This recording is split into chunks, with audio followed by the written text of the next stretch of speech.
তাহলে পাঁচটা শর্তের প্রথমটা তো বুঝে গেছেন, নিসাব। কি বলেন? নিসাব বুঝে গেছেন না?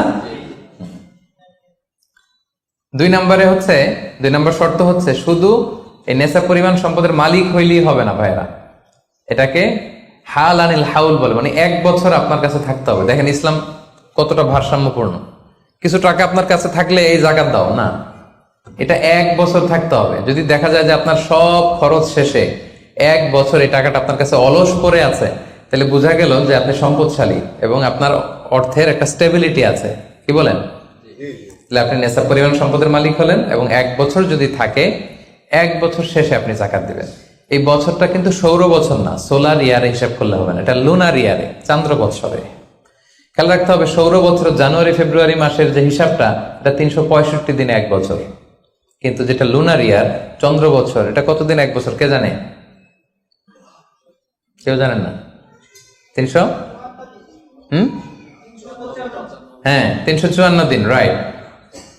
354 দিন, সামান্য কিছু সময়। তো 11 দিনের কিন্তু এখানে ডিফারেন্স আছে, 11 দিনের ডিফারেন্স আছে। তো আপনি হিসেব করবেন হচ্ছে চান্দ্র বছর অনুযায়ী, সৌর বছর অনুযায়ী না। তো সৌর বছর অনুযায়ী যদি করেন তাহলে আপনার জাকাত কিন্তু 2.5% থাকবে না। চান্দ্র বছর অনুযায়ী আপনার 2.5%, সৌর বছর করলে ওইটা 2.58% হয়ে যাবে। একটু বাড়বে না? কারণ কতদিন বেশি? 11 দিন বেশি, পার্সেন্টেজও বেড়ে যাবে। তখন কিন্তু জাকাত আপনার 2.5% থাকবে না, 2.58%। বলার আগে বুঝে যায়, কারণ সব ব্যবসায়ী সারাদিন ক্যালকুলেটর নিয়ে কোত্থেকে শিপমেন্ট হইলো, কত মিলিয়ন গেল, কত মিলিয়ন ঢুকলো, সব মুখস্থ, যেন বলার আগে বুঝে ফেলতেছে চটচট করে, মাশাআল্লাহ। তো তখন আর 2.5% হচ্ছে না, 2.58% হচ্ছে। তাহলে সম্মানিত ভাইরা, আপনি ধরেন, উদাহরণস্বরূপ ধরেন যে আপনি গত রমজানের 20 তারিখে সর্বপ্রথম নিসাব পরিমাণ সম্পদের মালিক হয়েছিলেন। তো তারপরে আপনি খেয়াল করবেন যে দেখি সারা বছর এই পরিমাণ অতিরিক্ত অলস টাকা আমার কাছে পড়ে থাকে কিনা। থাকতে থাকতে থাকতে থাকতে এই রমজানের 20 পর্যন্ত দেখেন যায় টাকা ওইটা তো আছে, আরো হয়েছে টাকা। তো তার মানে আপনি এখন জাকাত দিবেন, যেহেতু নিসাবের মালিকও হয়েছেন, আবার পূর্ণ একটা চন্দ্র বছরও আপনার অতিক্রম করেছে, স্থায়ী হয়েছে, তখন আপনি জাকাত হিসাব করবেন। তাহলে দুইটা শর্ত বুঝলেন না? 3 নাম্বার হচ্ছে ওনারশিপ, আপনার মালিকানা থাকতে হবে। যে সম্পদটা আছে, খালি আপনার কাছে টাকা থাকলেই হবে না, এটা কমপ্লিট, আরবিতে তাসাররুফ বলে, কমপ্লিট ওনারশিপ আপনার থাকতে হবে। এখন একজনের আমানতের টাকা আপনার আছে, ওইটা আপনি জাকাত দিতে পারবেন? একজন 5 লাখ টাকা আমানত রাখছে, আপনি এটা জাকাত দেওয়া শুরু করছেন, হবে? সেটা তো উনি জাকাত দিবে, এটা তো আপনার আমানতের টাকা, এই টাকা তো আপনার বুঝাই দিতে হবে। তো আমানতের টাকা কিন্তু কমপ্লিট ওনারশিপ আমার থাকে না, এটার হিসাব আমি করবো না। তো এটা বুঝে গেলেন। 4 নাম্বার হচ্ছে এই টাকা আপনার অতিরিক্ত হইতে হবে, আরবিতে বলে জিয়াদা। দেখেন ইসলাম কত সুন্দর। ইসলাম বলে আপনার নিজের পার্সোনাল এক্সপেন্সিস, আপনার লিভিং কস্ট, আপনার সব ধরনের অ্যাকোমোডেশন, আপনার ট্রান্সপোর্টেশন এক্সপেন্সিস, আপনার মেডিকেল এক্সপেন্সিস, আপনার বাচ্চার স্কুলিং, আপনার ইয়ারলি ট্রিপ যদি থাকে, এন্টারটেনমেন্ট, ধরেন বছরে আপনি একবার ফ্যামিলি আউটিং করেন, এই খরচটা, যত খরচ আপনার হতে পারে, এই সব খরচ শেষেও কিছু টাকা আপনার থেকে যায়, ইসলাম বলে ওইটার উপরে জাকাত দিবে। সুবহানাল্লাহ। জিয়াদা, অতিরিক্ত হওয়া শর্ত। আপনার লাগে, যদি আপনার এই টাকা লাগে, ওটা তো আপনি ইউজ করবেন। আপনার টাকার ব্যবহারের জন্য সবচেয়ে বেশি হকদার কে? আপনি নিজে। আপনার সব খরচ আলহামদুলিল্লাহ সুন্দরভাবে চলে, এরপরও নিসাব পরিমাণ টাকা বছর ব্যাপী যখন আপনার রয়ে গেল, ইসলাম বলে জাস্ট 2.5%। সুবহানাল্লাহ। তাহলে অতিরিক্ত হইতে হবে। সর্বশেষ শর্ত, 5টা শর্তের সর্বশেষ শর্ত হচ্ছে ঋণ থাকতে পারবে না। ঋণ থাকলে ওইটা জাকাত থেকে বাদ যাবে। ধরেন আপনার আছে 5 লক্ষ, কিন্তু আবার ঋণও আছে 5 লক্ষ, কথার কথা। তো এটা তো আপনি আগে ঋণ দিবেন, আপনি তার জাকাত দিতে পারবেন না। এই কথাটা কি বুঝতে পারছেন? আচ্ছা, ঋণ ভাই 3 ধরনের। কয় ধরনের? 3 ধরনের। একটা হচ্ছে আপনার একবারে পরিশোধ করতে হবে, এরকম ঋণ থাকে না, যে আমি মুরাদ ভাইয়ের কাছ থেকে 1 লক্ষ টাকা নিলাম, আজকে আমার জাকাতের হিসাব করার ডেট, তো 1-2 মাসের মধ্যে টাকাটা দিতে হবে। তো তখন এই যে 1 লক্ষ টাকা উনি পাবে, এই টাকাটা আমি বাদ দিব আমার অন্যান্য অ্যাসেট থেকে। বাদ দিয়ে যদি দেখি যে না, তারপরেও জাকাত হয় দিব, আর না হলে দিব না, কারণ এটা একবারে দিতে হবে। ওনার বলছে যে 1 লক্ষ আমি একবারে দিয়ে দিব আপনাকে 1 মাস পরে, এইভাবে ঋণটা নিয়েছিলাম। তাহলে কিছু কিছু ঋণ আছে একবারে পরিশোধযোগ্য, ওকে, এটা জাকাতের ক্যালকুলেশন থেকে বাদ যাবে। কিভাবে বাদ যাবে আমি ক্যালকুলেশন করে দেখাবো। ঋণের দ্বিতীয় প্রকার হচ্ছে ইনস্টলমেন্টের কিছু ঋণ আছে, কিস্তিতে দেয়া লাগে। লেটস সে আমি 1 কোটি টাকা দিয়ে একটা গাড়ি কিনেছি, BMW গাড়ি, বা 50 লক্ষ টাকা দিয়ে আমি একটা হুন্ডা গাড়ি কিনেছি, 50 লক্ষ টাকা। তো এটা আমি কিস্তিতে কিনেছি। কিস্তির ঋণ যদি হয় তাহলে আপনি কিন্তু পুরোটা বাদ দিতে পারবেন না, তখন সর্বোচ্চ 12 মাসের কিস্তি বাদ দিতে পারবেন, 12 মান্থসের, তাও এই চন্দ্র মাসের হিসাবে। কারণ জাকাতের হিসাবটা কি 12 মাসের হিসাব, তাই না? এটা একটা ইয়ারলি ক্যালকুলেশন। আপনি পুরোটা যদি একবারে বাদ দেন তাহলে তো আপনার আর জাকাতই দেওয়া লাগবে না। কি বলেন?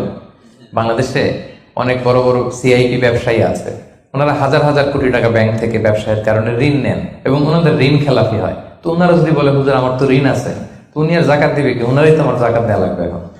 কি বলেন? এরকম বড় বড় সিআইপিরা যদি ঋণের দোহাই দেয়, উনি আর জাকাত দিবে কি? উনি তো ঋণী। তাহলে উনারাই কিছু জাকাত আমাদের দেওয়া লাগবে, কারণ আমরা জাকাতের 8টা খাতের মধ্যে একটা পড়েছি, বল গরিমিনা। কি বলেন? ঋণগ্রস্ত ব্যক্তিকে জাকাতের টাকা দিয়ে হেল্প করা যায়, তো উনি আর দিবে কি? উনারে দেই আমরা। ওই ঋণ বাদ দেওয়া যাবে না। ইনস্টলমেন্টের ঋণ হইলে 12 মাসের, আর ওইরকম ঋণ খেলাপি 1000 কোটি টাকা, এগুলো বাদ দেওয়া যাবে। 3 নাম্বার ঋণ হচ্ছে লাক্সারি পণ্য কিনতে যে ঋণ হয়, এই ঋণ জাকাত থেকে বাদ দেওয়া যাবে না। বিলাসিতামূলক কিছু যদি আপনি কিনেন, আপনি একটা লাম্বরগিনি কিনলেন 10 কোটি টাকা দিয়ে, এটা আপনি জাকাত থেকে বাদ দিতে পারবেন? পারবেন না। তাহলে লাক্সারি আইটেমের যে ঋণ, এটা বাদ দেওয়া যায় না। তাহলে ঋণের ব্যাপারটা পুরোপুরি বুঝে গেছেন না? এই 5টা শর্ত যদি থাকে আপনার মধ্যে পাওয়া যায়, অর্থাৎ আল্লাহ তাআলা আপনাকে একটা নিসাব পরিমাণ সম্পদের মালিক বানিয়েছেন, এটা আল্লাহ তাআলা পুরো 1 বছর আপনার এই পরিমাণ টাকা আপনার মধ্যে স্টেবল ছিল এবং এটার পূর্ণ ওনারশিপ আপনার আছে, এবং এটা আপনার সব খরচের অতিরিক্ত, এবং সবশেষে এটা আপনার ঋণের বাইরে, ওই সম্পদ থেকে আল্লাহ তাআলা আপনাকে জাকাত দিতে বলেছেন। তাহলে জাকাতের শর্ত সবার ক্লিয়ার? এবার হচ্ছে জাকাত যোগ্য সম্পদ কি কি? জাকাতে বলে অ্যাসেট, সব সম্পদে জাকাত হয় না। এই পয়েন্টটা খুব গুরুত্বপূর্ণ, আপনাদেরকে মনোযোগ দিয়ে শুনতে হবে। আপনারা মনোযোগ দিয়ে শুনতেছেন তো? আপনি ধরেন ওই যে উদাহরণ দিয়েছিলাম, গত রমজানের 20 তারিখে নিসাব পরিমাণ সম্পদের মালিক হয়েছেন, দেখলেন সারা বছর আছে এই টাকাটা, তো এই 20 রমজানে তো আপনি এখন হিসাব করবেন, তাই না? তো হিসাবে আপনি কি কি ধরবেন? সব সম্পদে জাকাত নাই। আপনার বাসার যে ফার্নিচার, এটা হিসাব করা লাগবে না। আপনার যে ফ্রিজ, আপনার যে এয়ারকন, আপনার যে থাকার যে ফ্ল্যাটটা, আপনার যে বাংলো বাড়ি, এগুলোতে কোনো জাকাত নাই। আপনার চলার জন্য যে গাড়িটা লাগে, এগুলোতে কোনো জাকাত নাই। আপনার নিজের জন্য যে ল্যাপটপ, মোবাইল, যত কিছু আছে, গ্যাজেট বলেন, এগুলোতে কোনো জাকাত নাই। তাহলে কি কিসে জাকাত আছে? জাকাতে বলে অ্যাসেট কি, জাকাত যোগ্য সম্পদ কি, সেটা আমরা শুনি। 1 নাম্বার হচ্ছে সোনা রূপা, gold and silver in its any form, যে কোনো ফর্মে, যে কোনো ফর্মে।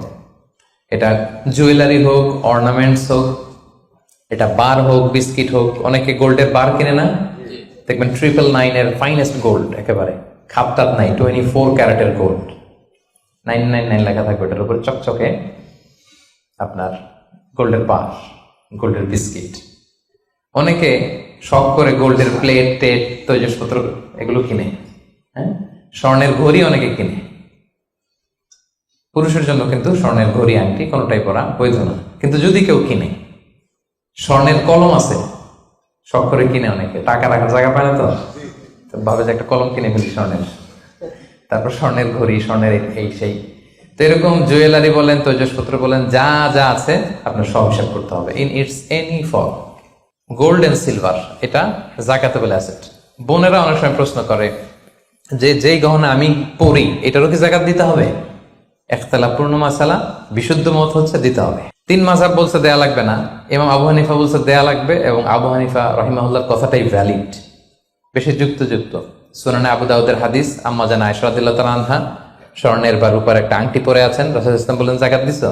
আম্মা জান বলেন না, এটা পড়ছি যাতে আপনার সামনে আমি আমার সৌন্দর্য বাড়াতে পারি। রাসূল সাল্লাল্লাহু আলাইহি ওয়াসাল্লাম বললেন হাসবুকি মিনান নার, জাহান্নামে ঢুকাতে এটাই যথেষ্ট। সাথে সাথে জাকাত দিয়ে দিলেন আম্মা জান আয়েশা।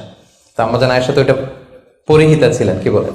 আরেক নারী আসলেন তার মেয়েকে নিয়ে, হাতে 2টা স্বর্ণের চুড়ি। রাসূল বলেন জাকাত দিছো? দেই নাই। বলতেছে তুমি কি পছন্দ করো যে এই 2টা চুড়ির পরিবর্তে আগুনের 2টা চুড়ি জাহান্নামে পরানো হবে? ওই মহিলা ভয়ে তাড়াতাড়ি খুলে দিচ্ছে, ইয়া রাসূলুল্লাহ নেন, পুরোটাই দিয়ে দিলাম। তো এই হাতের বালাও কিন্তু ওই মেয়ে হাতে পড়া ছিল, তাই না?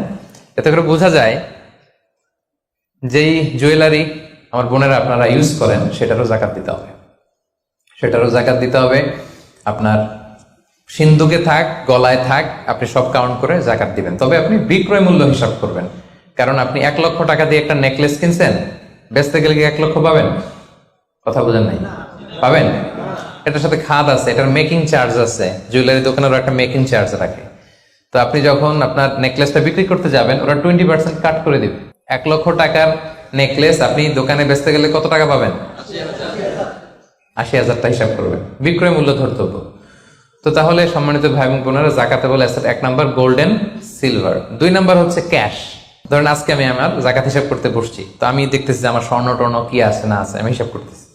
স্বর্ণের পালা গেল, এবার আমি হিসাব করবো আমার ক্যাশ কোথায় আছে, পকেটে কত, ওয়ালেটে কত, ড্রয়ারে কত, ব্যাংকে কত, কারেন্ট অ্যাকাউন্টে কত, ফিক্সড অ্যাকাউন্টে কত, সেভিংস অ্যাকাউন্টে কত, যত জায়গায় আপনার যত ক্যাশ ফর্মে টাকা আছে এটা আপনি হিসেব করবেন। এগুলো জাকাতেবল অ্যাসেট। আরো কিছু সম্পদ আছে, এগুলো ক্যাশ না, তবে ইজিলি লিকুইডেট করা যায়, চাইলে টাকা বের করে আনা যায়। যেমন প্রাইস বন্ড অনেক কিনে রাখে না, আমাদের ডাক বিভাগের সঞ্চয়পত্র আছে না, এগুলো ফিক্সড ডিপোজিট, অনেকে ইন্স্যুরেন্স করে, লাইফ ইন্স্যুরেন্স। এগুলো চাইলে আপনি টাকা বানাতে পারেন। তো এটা অনেকে বলে হুজুর এটা তো ম্যাচিউরড হয় না, কিভাবে করব? এটা ব্যাংকে আপনি নক দিলে ওরা স্টেটমেন্ট দিবে যে আজকে এই ডিপোজিটটা ভাঙালে কত পাবেন, একটা স্থিতি দেখাবে। এটা আজকের স্টেটমেন্ট, ওই স্টেটমেন্ট আপনি বের করে নিয়ে আসবেন যে আজকে 20 রমজানে যদি আমি এটা ভাঙ্গাই তো আমি পাবো এত, তাহলে এটার মালিক আপনি, এটা আপনি যোগ দিবেন। তাহলে বুঝতে পারছেন? এটা এগুলো জাকাতেবল অ্যাসেট। আচ্ছা গেল। এরপরে ব্যবসার সম্পদ, উরুদ উত্তেজারা, যত ব্যবসার সম্পদ আছে এটা কিন্তু আপনি জাকাতে হিসাব করবেন। উদাহরণ দিই, একজন বিস্কিট ফ্যাক্টরির মালিক, উনি বিস্কিট বিক্রি করে। তো আজকে আমি যে জাকাতের হিসাব করতে বসছি, আমি আমার কোম্পানিতে ফোন দিয়ে আজকে কত carton biscuit ready to sell, কত কার্টুন, ধরেন 50,000 পিস, তো এটার দাম কত, বিক্রয় মূল্য আমি যোগ দেব। তারপরে বিস্কিট বানাতে যে র মেটেরিয়াল, হ্যাঁ, গম লাগে, সুগার লাগে, ইত্যাদি ইত্যাদি যা লাগে, এগুলোর যে প্রাইস, এটা আমি এটাও আমি যোগ দেব। ওখানে ধরবো না কি, ওখানে ধরবো না হচ্ছে যেটা ফিক্সড অ্যাসেট। ব্যবসার ক্ষেত্রে ফিক্সড অ্যাসেট ধরতে হয় না। যেমন ধরেন আপনার ফার্নিচার বা কারো বিস্কিট ফ্যাক্টরি, তার ফ্যাক্টরির যে জায়গাটা, এটা আসবে না। মেশিনারি, যে মেশিনে করে বিস্কিট বানায়, ওইটা আসবে না। তারপরে ধরেন এটা লরি ট্রাকে করে বিভিন্ন জায়গায় আমি পাঠাই আমার প্রোডাক্টগুলো, এই যে ট্রাকের দাম টাম, এগুলো কিন্তু ধরা হবে না। এগুলো ফিক্সড অ্যাসেট, মেশিনারি ধরতে হয় না। শুধু প্রোডাক্ট রেডি টু সেল অথবা র মেটেরিয়াল, এগুলো ধরবো। শেয়ার বাজার আছে, অনেকে শেয়ার কিনে, এটাও আপনি ধরবেন, ওই দিন আপনি হিসেব করবেন। শেয়ার 2 ধরনের, একটা আছে আপনার প্রাইমারি, একটা নেট ভ্যালুয়েশন করা হয়, পরে এটা একটু দাম বাড়লে অনেকে দেখবেন যে সারাদিন দেখতে থাকে দাম বাড়লো না কমলো, সেকেন্ডারি মার্কেটে এটা সেল করে দেয়, আছে না? তো এটা আজকের দিনে আমার এই শেয়ারটা সেল করলে কত প্রাইস পাবো, ওই প্রাইসটা আমি যোগ দিয়ে দিব। ওকে, আচ্ছা গেল। আরেকটা আছে কোম্পানির শেয়ার কিনে অনেকে, ধরেন বিশাল বড় বাংলাদেশে বড় কোম্পানি, বেক্সিমকো কোম্পানি, তারপর ওই কোম্পানি, এটার আপনি শেয়ার কিনবেন, লং টার্ম ইনভেস্টমেন্ট শেয়ার থাকে, ওইটা কিভাবে ধরবেন? ওইখানে কোম্পানির অ্যাকাউন্টসে আপনি নক দিলে জাকাতেবল অ্যাসেট কত আছে এটা ওরা বলে দিবে। বড় কোম্পানিগুলোতে ম্যাক্সিমাম 40% জাকাতেবল অ্যাসেট থাকে। এই যে লিস্টগুলো আপনাকে শোনালাম, এগুলো হচ্ছে জাকাতযোগ্য সম্পদ, আপনার এগুলোর উপর জাকাত আসে। আজকে 20 রমজান, আমার 1 বছর হয়েছে, এগুলো সবগুলো আমি যোগ দিব। তাহলে জাকাতযোগ্য সম্পদ কি, মোটামুটি একটা ধারণা পেয়েছি না? পেলাম। এবার সহজে জাকাত কিভাবে হিসাব করব? অর্ধেক তো হিসাব করেই ফেললাম, কি বলেন? এই যে লিস্ট করে করে স্বর্ণ, ক্যাশ, ডিপোজিট, সঞ্চয়পত্র, আমার শেয়ার বাজার, আমার ইনভেস্টমেন্ট, আমার ডিপোজিট, আমার এটা এটা এটা করতে করতে করতে করতে বিশাল, ধরেন একটা উদাহরণস্বরূপ বলি যে ধরেন 20 লাখ দাঁড়ালো আমার, 20 লাখ টাকা, স্বর্ণের দাম সহ ইত্যাদি সহ সবসময়। এবার হিসাবটা কিভাবে করব? হিসাবটা খুব সহজ। আমার জাকাতেবল অ্যাসেট আমি সব হিসাব দিয়ে পাইলাম কয় লাখ টাকা? 20 লাখ। এবার আমার যদি ঋণ থাকে, আমি ঋণটা এখান থেকে বাদ দিব। আমরা শুরুতে বলছিলাম এক ধরনের ঋণ আছে একবারে দিয়ে দিতে হবে, এরকম একবারে ঋণ দেওয়ার যদি আমার কিছু থাকে, ওইটা আমি বাদ দিব। ধরেন আমার একবারে ঋণ দেওয়ার আছে 5 লাখ টাকা, যেটা আমাকে একবারই পরিশোধ করতে হবে অল্প কিছুদিনের মধ্যেই, তাহলে এটা আমি বাদ দিতে পারবো। তো 5 লাখ টাকা যদি 20 লাখ টাকা থেকে বাদ দিয়ে কত থাকে? 15 লাখ। এরপর আমি বলেছিলাম যে কিস্তিতে যে ঋণগুলো থাকে সেক্ষেত্রেও আমি বাদ দিতে পারবো ম্যাক্সিমাম 1 বছর, 12 মান্থস। ধরেন যে বড় একটা কিছু আমি কিনেছি, সেখানে 12 মাসের আমার যে ঋণ, সেই ঋণ আসতেছে ধরেন যে কিস্তিতে, ধরেন আরো 5 লাখ, তাহলে কত বাদ গেল? 5 5 10 লাখ, থাকলো কত? এই 10 লাখ হচ্ছে আপনার নাও জাকাতেবল অ্যাসেট। এই 10 লক্ষের উপর আপনি 2.5% জাকাত দিবেন। আর হিসাবটা যদি আপনি সূর্য বছর অনুযায়ী করেন তাহলে 2.58% দিবেন। সহজ হয়ে গেছে না মোটামুটি? হ্যাঁ, মোটামুটি সহজ হয়েছে না? এরপর এক একজনের এক এক ধরনের বিজনেস, এক এক ধরনের কোশ্চেন থাকবে। এটা পার্সোনালি কোনো মুফতির কাছে বা যে কোনো স্কলারের কাছে আপনার পার্সোনাল আলাদা করে হিসাব করা লাগলে এটা করে নেবেন। কিন্তু ওভারঅল জাকাতের কিভাবে ক্যালকুলেট করতে হয় এবং প্রসেসটা কি, রাইট প্রসেস, এটার একটা ধারণা তো আপনারা পেয়েছেন নাকি? বুঝতে পারছেন না সবাই? আচ্ছা, এরপরে বলেছিলাম ফসলের জাকাত মানে কৃষি সম্পদের জাকাত। কিছু চাষ করলেই জাকাত দিতে হয় না, এটার একটা নিসাব আছে। সেটা হচ্ছে কমপক্ষে 18 মণ। কমপক্ষে কয় মণ? 18 মণ। কমপক্ষে 18 মণ হইলে ফসলের জাকাত দিতে। আল্লাহ বলেন, ইয়া আইয়ুহাল্লাযীনা আমানু আনফিকু মিন তাইয়্যিবাতি মা কাসাবতুম ওয়া মিম্মা আখরাজনা লাকুম মিনাল আরদ। জমিন থেকে যেটা উৎপন্ন করে দেই এটাও আল্লাহর রাস্তায় দান করো। ওয়া আতু হাক্কাহু ইয়াওমা হাসাদি, যেদিন ফসল হারভেস্টিং করে ঘরে তুলবেন ওই দিনই জাকাত দিতে হবে। মজার ব্যাপার হচ্ছে ফসলের ক্ষেত্রে বা কৃষিজ পণ্যের ক্ষেত্রে কিন্তু 1 বছর অপেক্ষা করা লাগে না। এর আগে টাকা পয়সা, স্বর্ণালঙ্কার এগুলো 1 বছর আছে কিনা দেখতে হয়। কিন্তু যারা কৃষি কাজ করে ফসলের ক্ষেত্রে 1 বছর তো 1 বছর নাই, ফসল যেদিন কাটবেন ওই দিনই ফসলের জাকাত। তো ফসলের জাকাতের জন্য 1 বছর ওয়েট করা লাগে না। তো আপনি নিজে ধরেন ধান খাওয়ার জন্য আপনি ফসল করছেন 10 মণ, ওটার জাকাত দেওয়া লাগবে? বুঝে থাকলে উত্তর দেন। 10 মণ ধান আমি করেছি, কেন লাগবে না? 18 মণ হয় নাই। দেখেন শরীয়ত কত সুন্দর, কিছু আপনি করলেই জাকাত দিতে বলে নাই। এটা একটা স্ট্যান্ডার্ড আছে। লাইসা ফিমা দুনা খামসাতে আউসুকিন সাদাকা, 5 ওসাকের নিচে জাকাত হয় না। 1 ওসাকে কত এভাবে হিসাব করে বের করা হয়েছে 720 কেজি, 18 মণ। 18 মণের নিচে হইলে জাকাত দেওয়া লাগবে না। আর একটা ব্যাপার হচ্ছে যে কোনো ফসলে জাকাত হয় না যে ফসলগুলোকে গুদামজাত করা যায়। পচনশীল যদি হয় হবে না। যেমন আম রাখা যায়, কলা রাখা যায়, পেঁপে রাখা যায়, শাকসবজি রাখা যায়। রাখা যাবে হচ্ছে চাল, ডাল, গম, ভুট্টা, খেজুর, এগুলা গুদামজাত যদি করা যায়, ওগুলো যদি 18 মণ হয় তাহলে আপনি জাকাত দিবেন। তো জামের চাষ যারা করে তারা কি মোটেও দিবে না জাকাতের কোনো কিছু থাকবে না? হ্যাঁ থাকবে। তাদের হচ্ছে উরুদুত যারা ব্যবসার হিসাবে ওই যে হিসাব করবে যেদিন, ওই দিন দেখবে যে আজকে আমার বিক্রি করার মতো কয় খাঁচি আম আছে, 40 খাঁচি আছে, দাম কত, ওই অন্যান্যর সাথে যুক্ত করে নিবে। কিন্তু ফসলের দিতে হইলে কমপক্ষে 18 মণ এবং এটা গুদামজাত করা যায় এমন পণ্য হইতে হবে। কিভাবে দিব বলেন? 18 মণের বেশি করছেন, ধরেন 100 মণ হয়েছে আপনার ধানের, কিভাবে দিবেন? 2.5% দিবেন না। ফসলের জাকাতের হিসাব হচ্ছে ওশর আর নিসফে ওশর। আরবি বুঝতে যদি কষ্ট হয় সহজ করে বলি, 10% আর 5%। ফসলের জাকাত হচ্ছে ভাই 10% আর 5%। 10% আরবিতে বলে ওশর। কখন 10%? যখন এটা ইরিগেটেড ল্যান্ড হয়, আল্লাহর দেয়া বৃষ্টির পানিতে চাষ হয়ে যায়, আপনার আলাদা করে সেচ দেয়া লাগে না, আল্লাহর দেয়া বৃষ্টিতেই হয়ে যায়। এটা হচ্ছে কস্ট ফ্রি কাল্টিভেশন, আপনার খরচ টরচ নাই, আল্লাহ বৃষ্টি দিছে, ধান বুনে দিছেন, হয়ে গেছে। এটা 10% দেবেন। 100 মণ হইলে 10 মণ।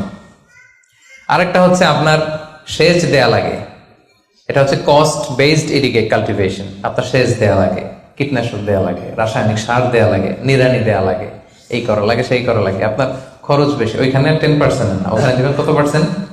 5%। 100 মণ ধানে কয় মণ দেখছেন? তার মানে the more you cost the less you pay, the less you cost the more you pay.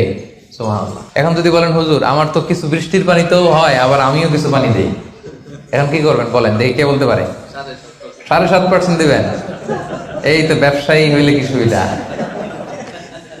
তখন আপনি মাঝামাঝি দিবেন, যেহেতু বৃষ্টির পানির ফ্যাসিলিটিও আপনি পেয়েছেন, আপনারও পানি শেষ লাগছে, দুইটা যেহেতু, তাহলে 5 আর 10 এর মাঝামাঝি কত? 7.5। তো আপনি তখন 7.5% দিবেন। এটা হচ্ছে বিশাল আলোচনারে এক নির্যাস আমি আপনাদেরকে শোনালাম। চলে গেল কৃষি সম্পদ। এবার পশু সম্পদের জাকাত কিভাবে দিবেন?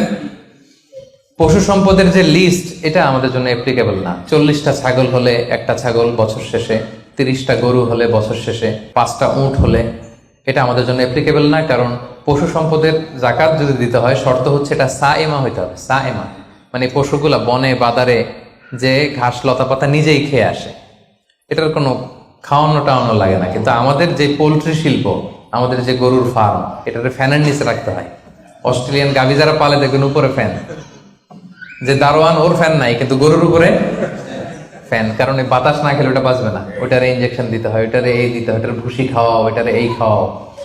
তো এই পোলট্রি শিল্প, হ্যাচারি শিল্প, দুধের বিজনেস যারা করে তাদের আসলে রাসূল সাল্লাল্লাহু আলাইহি ওয়াসাল্লাম যে পশু সম্পদের জাকাতের যে লিস্ট বলেছেন ওইটার আওতাভুক্ত হবে না। তো তারা কি কোনো জাকাত দিবে না? দিবে। ওই যে উরুদুত্তি যারা ব্যবসায়ের পণ্য হিসেবে, আমি দুধ বিক্রি করি, সো আজকে যখন আমি হিসাব করব আমি দেখবো যে আমার কত লিটার রেডি টু সেল, জানলাম যে 300 কেজি আজকে আমার দুধ আছে, এটা বিক্রি হবে, এটার দাম কত, এটা আমি যোগ দিয়ে দিব। জাকাতে বলে অ্যাসেট যত আছে এগুলোর সাথে যোগ দিয়ে হিসাব করবো। বুঝতে পারছেন? সহজ হয়ে গেল না? 10টা পয়েন্টের 9টাই শেষ। সর্বশেষ পয়েন্ট আমাদের ছিল যে কিভাবে জাকাত দিলে বেশি প্রোডাক্টিভ হবে। আমরা শুরুতে বলেছি জাকাতের শাড়ি বলে ইসলামের শাড়ি নেই, জাকাতের লুঙ্গি বলে লুঙ্গি নেই, এগুলো দিলে জাকাত যথাযথভাবে আসলে আদায় হয় না। তো জাকাতটা আমরা প্রোডাক্টিভ ওয়েতে দিব। দুইভাবে দিলেই আদায় হয়। একটা হচ্ছে আপনার রেগুলার যে নেসেসিটি, এগুলো পূরণের জন্য জাকাত দিলেও হবে। যেমন খাওয়া নাই তো আপনি খাবার কিনে দিলেন, জামা নাই জামা কিনে দিলেন, চিকিৎসার অভাব, অসুস্থ আপনি ওষুধ কিনে দিলেন, আদায় হবে। কিন্তু একটা দারিদ্র বিমোচন হবে না? হবে।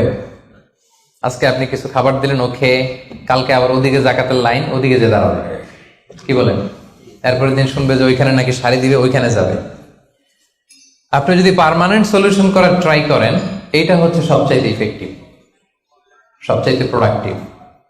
তো সেটার জন্য কোনো ফাউন্ডেশনের আন্ডারে, কোনো বোর্ডের আন্ডারে যদি করা যায়, বা আপনাদের মতো বিজনেস ম্যাগনেট যারা আছেন, আপনাদের যদি কোনো জাকাত ম্যানেজমেন্ট এরকম বোর্ড থাকে, আপনারা যদি করতে পারেন, আপনারা আপনাদের এলাকায় আপনারা চাইলে এভাবে দারিদ্র বিমোচন করতে পারবেন। তবে এটার জন্য শর্ত হচ্ছে মনিটরিং করা লাগে। ধরেন আপনি একজন মহিলা সেলাই করতে জানে, তাকে সেলাই মেশিন কিনে দিলেন। একজন গরু পালতে চায়, গরু কিনে দিলেন। অস্ট্রেলিয়ান গাই কিনে দিলেন 2টা, এটার দুধ বিক্রি করে ফ্যামিলিটা মোটামুটি চলতেছে। এদের এক ছেলে আছে, সে সিএনজি চালাতে জানে, তো একটা সিএনজি কিনে দিলেন। এলাকায় সিএনজি চালায়, অটোরিকশা চালায়, ভ্যান চালায়, তার ফ্যামিলিটা চলবে না মোটামুটি? সে আর অন্য জায়গায় যে জাকাতের টাকা চাইবে? চাইবেন। এটা প্রোডাক্টিভ। তবে এটার ক্ষেত্রে আপনি যে পরে দিতে যাবেন না কিছু, দেখবেন কার কিসে আগ্রহ। আপনি যে সিএনজি কিনে একজনকে দিলেন, কদিন পরে দেখবেন যে সিএনজি পেয়েছে ও গাঁজা কিনে খাইতেছে। এরকম আছে। আপনি একটা কিনে দিচ্ছেন, ওইটাতে তার আগ্রহ নাই, ওটা দিবেন না। একজন এসে বললো যে আমি আমার ছেলে ভ্যান চালাই, 4 বছর আগের পুরান এক ভ্যানটা নষ্ট হয়ে গেছে, একটা ভালো ভ্যান হইলে আমাদের ফ্যামিলিটা চলতো। দেখলেন যে সে ভ্যান চালায়, ভ্যান চালানোর যোগ্যতা আছে, এরা এটা দিলে কাজ হবে, এরা 2টা ভ্যান কিনে দেন। একজন সিএনজি চালায়, সিএনজি নষ্ট হয়ে গেছে, তারে কিনে দেন। গরু পালার অভ্যাস আছে, নিতে চায়, স্বাবলম্বী হতে চায়, তাকে দেন। একজন এসে বললো যে আমার ছেলেটারে আমি বিদেশ পাঠাইতে চাই, ও যদি বিদেশে যায় আমার ফ্যামিলিটা সচ্ছল হবে, 5 লক্ষ টাকা লাগবে ওরে পাঠাতে, আমরা গরিব মানুষ 2 লাখ জোগাড় করছি, আর 3 লাখের জন্য পাঠাইতে পারতেছি না। চমৎকার, যদি দেশের বাইরে পাঠানো যায়। আপনি ওখানে 3 লাখ টাকা দিয়ে ছেলেটারে বিদেশে পাঠাই দিলেন, ওর প্রবাসী হিসেবে ও যে টাকা পাঠাবে, ওর পাঠানো টাকায় ওর ফ্যামিলিটা সচ্ছল হয়ে গেল। ঠিক না? এইভাবে যাকে যেটা দিলে এটা আপনি বুঝবেন, যার ক্ষেত্রে যেটা অ্যাপ্লিকেবল, তাকে যদি আপনি ওইভাবে জাকাতের টাকাটা দেন, ওটা বেশি প্রোডাক্টিভ হবে, ওটা বেশি ইফেক্টিভ হবে।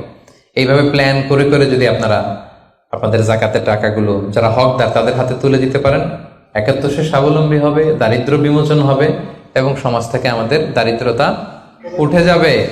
দারিদ্রতা খুব খারাপ জিনিস। রাসূল সাল্লাল্লাহু আলাইহি ওয়াসাল্লাম এই দারিদ্রতা থেকে পানাহ চাইতেন। রাসূল সাল্লাল্লাহু আলাইহি ওয়াসাল্লাম সবসময় পড়তেন আল্লাহুম্মা ইন্নী আউযু বিকা মিনাল ফাকরি ওয়াল কিল্লাতি ওয়ায যিল্লা, মানে হে আল্লাহ, আমি দারিদ্রতা, আমি কমতি আর আমি জিল্লতি থেকে পানাহ চাই।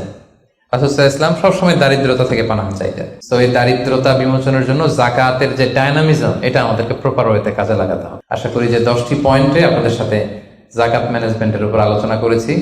সবাই বুঝতে পারছেন না পয়েন্টগুলো? ওভারঅল কিভাবে জাকাত প্রসেসটা হয়, জাকাত দিতে হয়, একটা ধারণা হয়েছে না? আল্লাহ তাআলা আমাদের সবাইকে কথাগুলো বোঝার ও আমল করার তৌফিক দান করুন। আল্লাহ তাআলা তার মেহেরবানিতে আমাদের যাদেরকে সম্পদশালী বানিয়েছেন, আমরা যেন জাকাত দিয়ে ধন্য হতে পারি, আল্লাহ তৌফিক দান করুন।